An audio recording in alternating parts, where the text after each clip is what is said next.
परमेश्वर को धन्यवाद देता हूँ। आज हम लोग का सुसमाचार का पुस्तक में से हम एक अध्याय में 13 वचन को हम पढ़ेंगे। इससे आज परमेश्वर का वचन को हम देखने के लिए जा रहे हैं।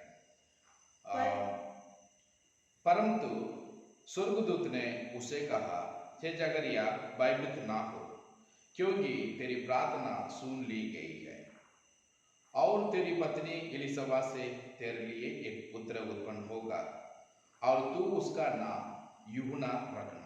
यहाँ परमेश्वर का वचन में हम एक बात को देख रहे हैं। परमेश्वर का स्वर्गदूत यहाँ हम पढ़ते हैं जकरिया को दर्शन दिया।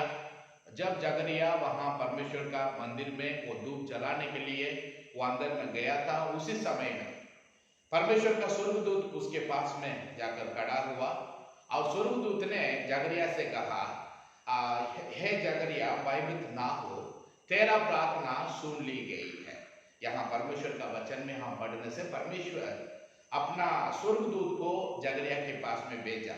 परमेश्वर किसके लिए भेजा? हम वचन में पढ़ने से परमेश्वर जकरिया का प्रार्थना को सुना और उसका पत्नी एलिसबा दोनों मिलकर जो प्रार्थना करते थे, इसे सुनकर परमेश्वर उत्तर दे रहा है। ये क्या प्रार्थना वो दोनों करते थे बोल के हम परमेश्वर का वचन में पढ़ने से दोनों बहुत बूढ़ा बूढ़ी हो गए और दोनों शादी होके बहुत साल वो लोग बीत गया है, लेकिन वो लोगों का संतान का आशीष नहीं था। फिर भी वो परमेश्वर का मंदिर में सेवा करने वाला याजक का वंश था और वो परमेश्वर का सबूत में वो प्रार्थना करता रहा। लेकिन बहुत दिन हो गया, दोनों का उम्र भी ज्यादा हो गया है, लेकिन परमेश्वर का वचन स्वर्गदूत के द्वारा यहाँ जकरिया को पहुंचा। स्वर्गदूत आकर वहां वचन को बता रहा है, परमेश्वर तेरा प्रार्थना को सुन लिया है और तुझे परमेश्वर एक पुत्र को देगा बोल के उसने वादा किया और वचन को बता दिया। परमेश्वर का वचन में पढ़ते हैं और हम पढ़ते हैं यही लोग का सुसमाचार का पुस्तक में पूरा अध्याय में पढ़ने से जैसे परमेश्वर ने जकरिया से कहा, वैसा ही परमेश्वर का दया से एलिसबा ने एक पुत्र को जन्म ली और उसका नाम यूहन्ना रखा बोल के हम वचन में पढ़ते हैं। यहाँ प्रभु का वचन में हम लोग पढ़ने से लूका सुसमाचार का एक अध्याय में ये 13 वचन में हम पढ़ते हैं, स्वर्गदूत आकर ये जकरिया से कहा, परमेश्वर तेरा प्रार्थना को सुन लिया है। देखिए यहाँ जकरिया का प्रार्थना को परमेश्वर सुना। आज हमारा प्रार्थनाओं को भी परमेश्वर सुनने वाला परमेश्वर। लेकिन हम बाइबल में देखने से क्यों परमेश्वर ये जकरिया और एलिसबा का प्रार्थना को सुना, हम बाइबल में पढ़ने से यहाँ पर हमको उसके लिए आंसर मिल रहा है। यही लूका सुसमाचार का पुस्तक में एक अध्याय में 5 से लेकर हम पढ़ने से यहाँ बाइबल में लिखा हुआ है, यहूदिया का राजा हेरोदेस के समय अबिया के दल में जकरिया नाम का एक याजक था और उसकी पत्नी हारून के वंश की थी जिसका नाम एलिसबा था। वे दोनों परमेश्वर के सामने धर्मी थे और प्रभु की सारी आज्ञाओं विधियों पर निर्दोष चलने वाले थे और उसके कोई भी संतान ना थी क्योंकि एलिसबा बांझ थी और वे दोनों बूढ़े थे बोल के परमेश्वर का वचन में हम पढ़ते हैं। ओके, यहाँ प्रभु का वचन में पढ़ने से क्यों परमेश्वर उसका प्रार्थना को सुना, यहाँ बाइबल में देखने से उसके लिए कुछ आंसर दिया गया है। क्योंकि बाइबल में हम पढ़ने से पहला हम 9 वचन में पढ़ने से लिखा हुआ है, तो याजकों की रीति के अनुसार उसके नाम पर चिट्ठी निकली कि प्रभु की मंदिर में जाकर धूप जलाए। हम पहला बात यहाँ परमेश्वर का वचन में पढ़ने से क्यों परमेश्वर जकरिया और एलिसबा का प्रार्थना को सुना, उत्तर दिया। ये दोनों बूढ़े थे, बहुत दिनों से वो लोग प्रार्थना करता रहा क्योंकि परमेश्वर से वो लोग मांग रहा थे, प्रभु हमको एक संतान का आशीष दीजिए, लेकिन परमेश्वर उत्तर नहीं दिया। बहुत साल बीत गया, लेकिन वचन में हम पढ़ रहे से परमेश्वर का वचन हम यहाँ पर लिखा हुआ हम लोग देख रहे हैं, स्वर्गदूत के द्वारा पहुंचा, परमेश्वर उसका प्रार्थना को सुना और परमेश्वर उसको उत्तर भी दिया। हम एक अध्याय में पढ़ते हैं। ओके, यहाँ पर आप देख रहे हैं पहला बात क्यों परमेश्वर उसका प्रार्थना को सुना। हम वचन में पढ़ने से 9 वचन में लिखा हुआ 1:9 में वो परमेश्वर का मंदिर में सेवा करता था, धूप जलाता था। ये याजक का वंश का था और वहां परमेश्वर का मंदिर में वो सेवा कर रहा था। आज यहाँ परमेश्वर को सेवा करना हमारा जीवन में बहुत आवश्यक है। परमेश्वर को सेवा करने का मतलब एक विश्वासी अपना जीवन में यीशु के बारे में दूसरों को बताना सेवा है, यीशु का सेवा के लिए देना सेवा है और प्रार्थना करना सेवा है, परमेश्वर का मंदिर में काम करना सेवा है, परमेश्वर का मंदिर में आराधना करना सेवा है। यहाँ परमेश्वर का वचन में हम लोग पढ़ते हैं, यहाँ पर लिखा हुआ है, देखिए वो परमेश्वर का मंदिर में वो सेवा करता था, इसलिए परमेश्वर उसका प्रार्थना को सुना। वो फर्स्ट पॉइंट। ओके, दूसरा पॉइंट परमेश्वर का वचन में हम पढ़ने से लिखा हुआ है, हम पढ़ते हैं यहाँ पर ऐसा लिखा हुआ है, वे दोनों परमेश्वर के सामने धर्मी थे। यहाँ प्रभु का वचन में हम पढ़ने से दोनों बहुत दिनों से प्रार्थना करते थे, परमेश्वर उसका प्रार्थना के लिए उत्तर दे रहा है।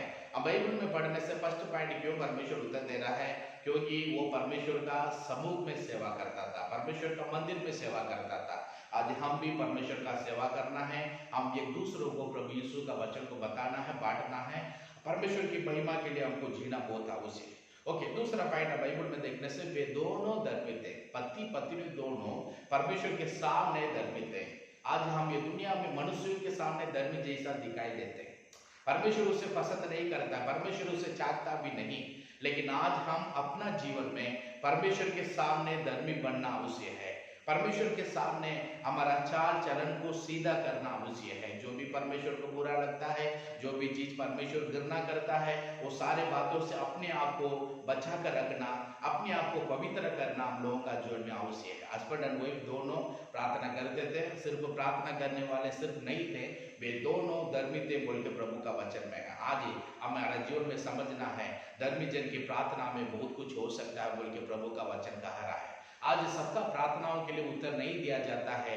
जो धर्मी है परमेश्वर का समूह में, वो अपने आप को पवित्र करके परमेश्वर का वचन का प्यासा है, उसका प्रार्थनाओं के लिए परमेश्वर उत्तर देता है। ओके, अब प्रभु का वचन में पढ़ते हैं, वही 6 वचन में लिखा, तीसरा पॉइंट है, प्रभु की सारे आज्ञाओं विधियों पर चलने वाले थे। यहाँ पर हम परमेश्वर का वचन में पढ़ते हैं, ये पति पत्नी दोनों परमेश्वर का आज्ञाओं विधियों पर चलने वाले थे। इसका मतलब परमेश्वर का वचन के अनुसार चलने वाले थे, परमेश्वर का वचन के अनुसार जीने वाले थे। आज परमेश्वर का लोगों का जीवन में इस बात बहुत आवश्यक है, परमेश्वर का वचन के अनुसार जीने के लिए हम अपने आप को समर्पण करना है। वो वचन जो हमें कहता है, जो वचन हमको सिखाता है, उस वचन को पकड़ के हमको चलना है। वचन को विश्वास करने वाले लोग हैं, हम परमेश्वर का वचन को सिर्फ सुनने वाला नहीं, वचन के अनुसार चलने वाला बनने से ही परमेश्वर हमारा प्रार्थनाओं के लिए उत्तर देगा और परमेश्वर यीशु हम लोगों को आशीष करेगा। ओके, चारों पॉइंट हम परमेश्वर का वचन में हम पढ़ने से यहाँ पर लिखा हुआ देखिए, वे दोनों निर्दोष थे बोल के प्रभु का वचन में, निर्दोष चलने वाले थे। ये दोनों का ऊपर में हम देखने से उनका जीवन में ऐसा कोई भी बात ऐसा प्रभु का विरोध में नहीं था, या कुछ भी गलत पाप नहीं करते थे, कोई दोष नहीं लगा सकते थे। और क्योंकि ये दोनों धर्मी थे बोल के प्रभु का वचन कह रहा है। आज ये संसार हम लोगों को देख रहा है, हम जहाँ पर आते हैं वहां पर हमें गवाही होना बहुत आवश्यक है। पिलातुस का पत्नी आकर यीशु के बारे में कहती है, ये निर्दोष है, इस पर हाथ ना लगाना बोल के उसने कही। आज हम प्रभु में हैं, परमेश्वर का वचन हमारा अंदर में है, और हम लोगों का जीवन में गवाही जीवन भी जीना, देखने वाले लोग हमें देखकर कहना ये निर्दोष मजलिस है, इसमें कोई भी गलत पाप हम नहीं देख रहे हैं, ये सचमुच में अच्छा व्यक्ति है, परमेश्वर को भय मानता है, वैसा गवाही देने के जैसा हम हमारा जीवन को समर्पण करना हमें बहुत आवश्यक है। ओके, हम प्रभु का वचन में हम लोग पढ़े परमेश्वर की स्तुति को। यहाँ प्रभु का वचन में लिखा हुआ है, मैं आपके बीच में मैंने बताया, ये दोनों परमेश्वर का सेवा करते थे, और जगरिया के विषय में भी हम लोग बाइबल में पढ़ते, वो परमेश्वर का सेवा करता था।